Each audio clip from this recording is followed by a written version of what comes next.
Hello, ẹ̀yin èèyàn mi o. A kú ìsinmi ẹ̀ní, ṣàlàáfíà la wà. Àánú Ọlọ́run á máa bá wa gbé o. A ní fi tòní ìṣàṣemọ̀. Agbára Kristi Jésù Olúwa wa. Àmín. Ìgbà tán ti kí ìpọ́n rí ẹ̀, wọ́n ní ọ̀rọ̀ lọmọ ilé tí ń jẹ.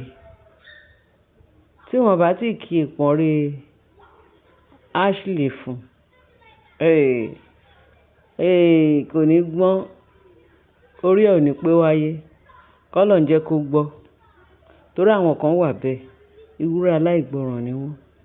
Wọ́n bá kí ìpọ́n rí wọn fún wọn, tán sọ generation wọn, ìjìnlẹ̀ ọ̀rọ̀ fún wọn, wọ́n kàn máa wave ìwé. Torí ọmọ ìgbé oníṣẹ́ aláìmáa ṣègbè.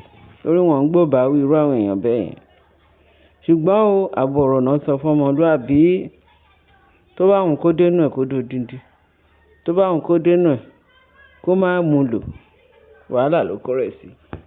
Ẹ̀sìn kan tèmi kàn mọ̀ ni pé Naomi bó ṣe wà yẹn, ọmọ ìlérí ni, ọmọ ológo dẹ̀ ni. Bó ṣe wà yẹn, Ọlọ́run ti yàn sí ààfin yẹn láti ilẹ̀ pẹ̀pẹ̀, láti ọ̀run wá. Torí bí ìrìn àjò ẹ̀dá bá ṣe fẹ́ rí láyé yìí, àtọ̀run ló ti máa mú wá. Kò ní find nǹkan difficult. Pẹ̀lú bí kábíyèsí ṣe fẹ́ Naomi sí ààfin yẹn, láì bá ẹnì kankan nínú ilé yẹn. Naomi dẹ̀ sọ fún kábíyèsí, òun bó ṣe wà yìí, ọmọ ìlérí lòun, ọmọ Ọlọ́run sì lòun pẹ̀lú, ọmọ ẹ̀mí mọ́dẹ̀ ni. Nǹkan báyìí ni ìwé mímọ́ sọ.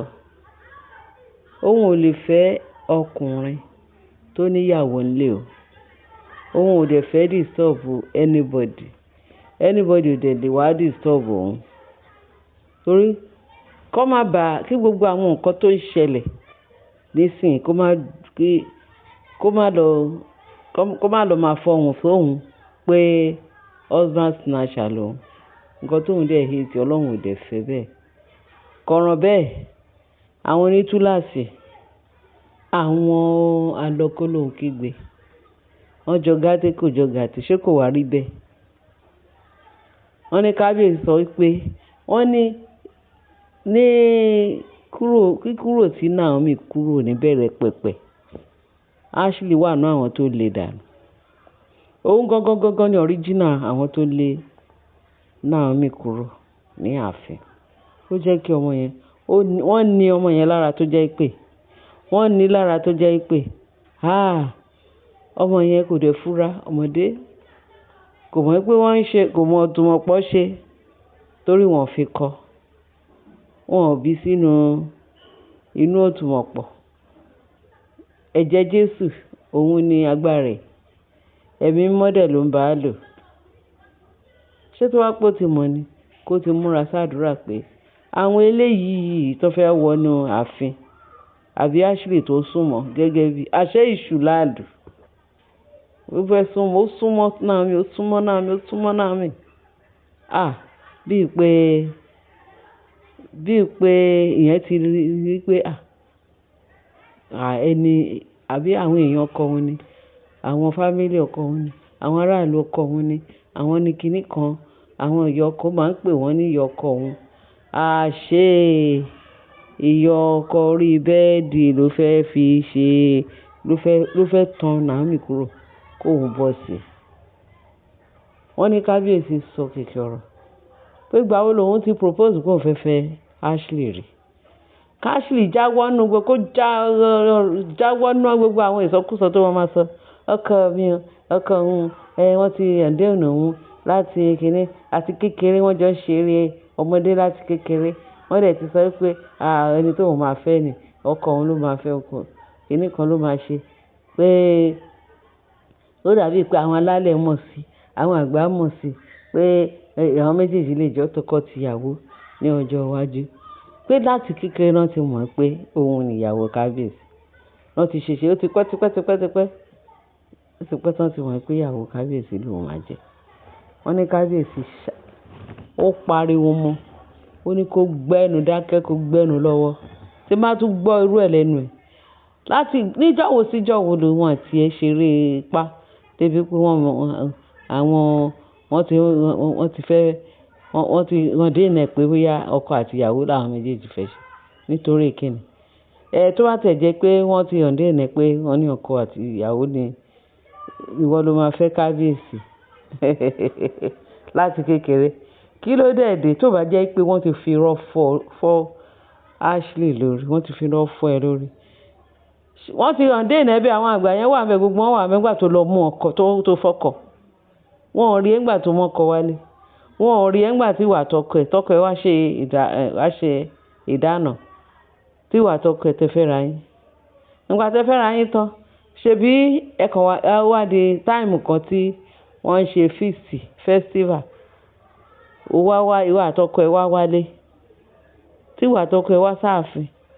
Táwa tí gbogbo wa jọ ṣe tẹ́jọ́ àṣẹmọ̀ pé tí wọ́n fẹ́ ṣe kíní àwọn nǹkan tó máa ń ṣe àwọn ayẹyẹ festival. Àwọn tó wà lọ́nà jíjìn, àwọn abroad, àwọn tí gbogbo everywhere lágbàáyé wọ́n máa ń wà.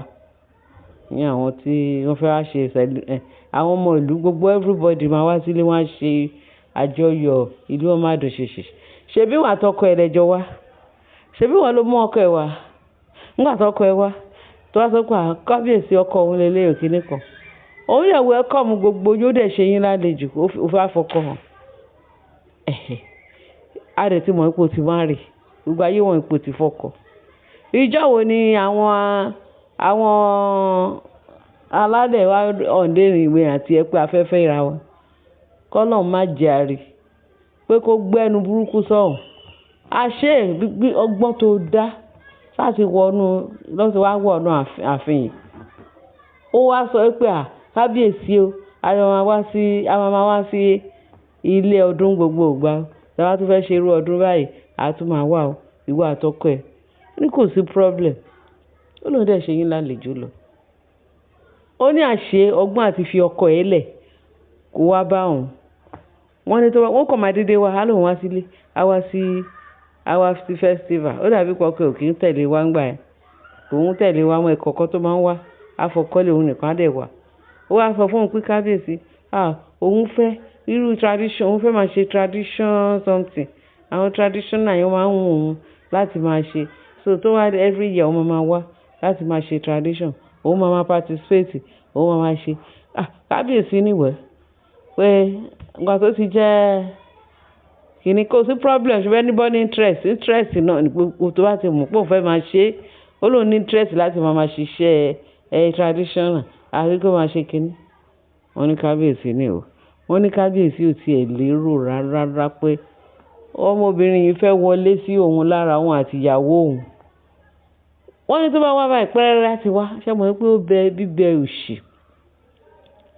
Wọ́n ní bó ṣe tó wá báyìí, ó máa sún mọ́ náà ìyàwó òun olórí àwọn olórí kíní kan òun láìkẹ́. So tóun bá lọ sí ìpadà sí UK, wọ́n máa wá nǹkan wá fún yín. Nǹkan tó bá fẹ́ ẹ máa pè mí, wọ́n máa bá yín máa ṣe gbogbo ẹ̀, wọ́n máa wá, wọ́n máa mú wá. Wọ́n ní náà mi ò tiẹ̀ mọ̀ pé àṣé ejò lábẹ́ ewé. Àṣé kí ló lóun jẹ́? Ejò tó lọ tan Éfà nínú ọgbà Édẹ́nì. Àṣé òun ni Ashley. Ọ̀ká ni o. Wọ́n ní bó ṣe bẹ̀rẹ̀ sí ní ń wọnú Naomi tó ń wọlé wọ̀de. Tí Naomi ti fọkàn tán pé àbúrò ọkọ òun ni, pé family ọkọ òun ni, pé ìyá ọkọ òun ni. Bí eré bí àwàdà, ṣé mo ní pé ọmọdé kí lọmọdé mọ̀? Kí ni èjì Naomi nígbà yẹn? Àṣé. Wọ́n ní kábíyèsí sọ pé kó yé sọ nonsense mọ́ tó jẹ́ tóun bá tún gbọ́ lẹ́nu ẹ̀. Ọkọ òun ẹni tóun ti mọ̀ tipẹ́tipẹ́ ni. Ó ti wọ̀ láti ọdún bíi mélòó. Láti kékeré làwọn jọ wà. Wọ́n ti jọ mọ̀ pé òun ni ìyàwó kábíyèsí. Kábíyèsí ni wọ́n gbà tán ti sọ fún ẹ bẹ́ẹ̀. Kí ló á mú ẹ lọ fọ́kọ pé irọ́ ti fọ́ orí ẹ̀. nígbà tó lọ sílé ọkọ wá sá kúrò ó wá fi ọgbọ́n wọlé sí èmi àti ìyàwó mi lára pé Ashley àṣírí ẹ̀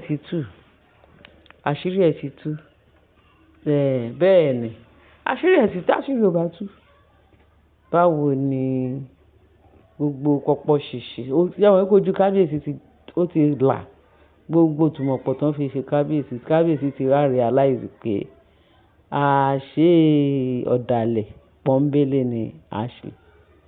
Ẹ̀yin èèyàn mi ọ̀rọ̀ yẹn máa pọ̀ màá tún máa mú mi wá lórí tá a bá ní ká máa kọ̀ǹtínú báyìí ó máa gùn a ní lè gbọ́ gbogbo ẹ̀ tán. Ẹ ṣé gan ni a máa mú ìtókù wá sí etí ìgbọ́ wa. Ẹ bá wa share, ẹ bá wa like, ẹ bá mi subscribe. Àbọ̀ Ọlọ́run á dájú lórí wa o. Jésù Olúwa wa. Ẹ ṣé gan. Kéde bá mi fi ìtókù sí comment section. Bye.